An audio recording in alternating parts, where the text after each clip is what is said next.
ما بخیر ده ریانبازین شهر ما ملت زازون ما بخیر مرحبا مرحبا her vakt و her dem شما وشو سلامتی دی به انشالله شهر ما ملت ما موشت او روزی شماره program parti ma deza para madde çeher o madde poncun bu onur. İnşallah şma pekayil bin. Merhaba kıymetli takipçilerim, saygıdeğer halkımız, hepinizi saygıyla selamlıyorum. Bugün de size partimiz Demokrasi Zamanı Partisi Dezapar'ın parti programından 4. ve 5. maddeyi okumak istiyorum. Madde 4. Parti mabetleriyle sınırlı kalmak ve ibadet masraflarını kendileri karşılamak koşuluyla bütün dinlere ve inançlara saygılıdır. İsteyenin dilediği dine inanmasında hiçbir sakınca görmez.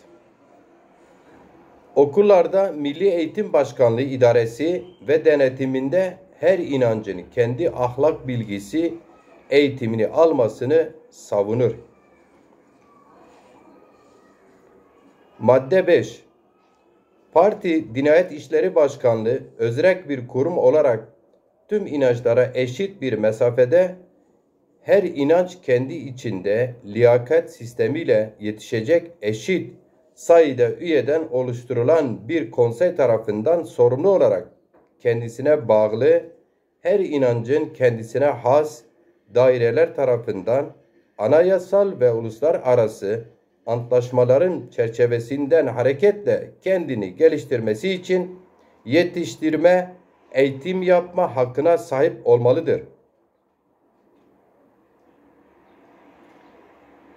Diyanet İşleri Başkanlığı'nın bütün inanç kesimlere eşit bir şekilde hizmet vermesi için bu yönde yeniden yapılandırması çeşitli inançlara mensup vatandaşlarımızın ibadetlerini özgür bir şekilde icra etmeleri için bütün ibadethanelerin cami, cemevi, kilise, sinagog eşit statüde olmasını ve bütün din adamlarının da imam, dede, hamham, papaz aynı özlük haklara sahip olması gerektiğini savunur.